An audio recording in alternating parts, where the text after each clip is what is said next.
Telecom రంగం ఈ ఏడాది సంక్లిష్ట పరిస్థితిని ఎదుర్కొంది. 2G స్పెక్ట్రమ్ అటర్ ఫ్లాప్, లాభాలు తగ్గడంతో ఈ ఏడాది టెలికాం రంగం నెమ్మదించింది. దీంతో ఈ రంగంలో పెట్టుబడులు పెట్టాలంటేనే విదేశీ సంస్థాగత ఇన్వెస్టర్లు ఆమడ దూరం పరిగెడుతున్నారు. టెలికాం రంగం ఈ ఏడాది గడ్డు పరిస్థితిని ఎదుర్కొంది.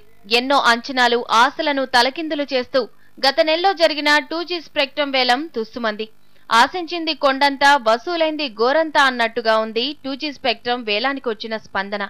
ప్రభుత్వం రిజర్వు ధరను అధికంగా నిర్ణయించడమే కొంపముంచిందని టెలికాం వర్గాలు తెలిపాయి.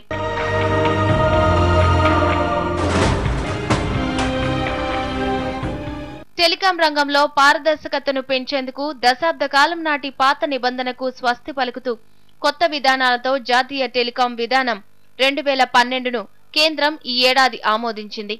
దీంతో దేశవ్యాప్తంగా రోమింగ్ ఛార్జీల రద్దుతో పాటు మొబైల్ నంబర్ పోర్టబిలిటీతో ఇబ్బందులు లేకుండా దేశవ్యాప్తంగా ఒకే నంబర్ను ఉపయోగించుకోవచ్చు.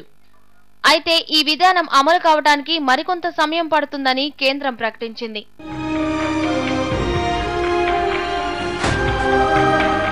కస్టమర్లను ఆకట్టుకోవడానికి ఈ ఏడాది టెలికాం ఆపరేటర్లు రకరకాల ఆఫర్లను ప్రకటించారు.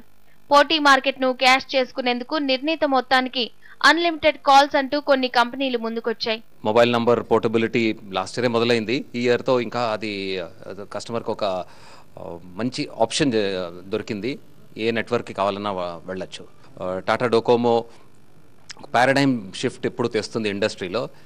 2012లో అన్లిమిటెడ్ అనే ఒక ప్రోడక్ట్ లాంచ్ చేయడం జరిగింది.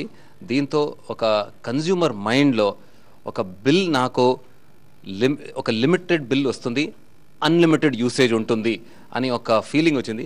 ఏదేమైనా టెలికాం రంగంలో వస్తున్న మార్పులతో విదేశీ ప్రత్యక్ష పెట్టుబడులు క్రమక్రమంగా తగ్గుతున్నాయి. దీనికి తోడు ప్రపంచ ఆర్థిక మందగమనం కూడా పెట్టుబడులు తగ్గడానికి మరో కారణమని, ఈ ఏడాది ప్రథమార్థంలో గత ఏడాదితో పోలిస్తే FTIలు 33% తగ్గాయని మార్కెట్ వర్గాలు అంచనా వేస్తున్నాయి. ఈ ఏడాది 2 పారిశ్రామిక దిగ్గజాలు తమ బాధ్యతల నుంచి వైదొలిగారు.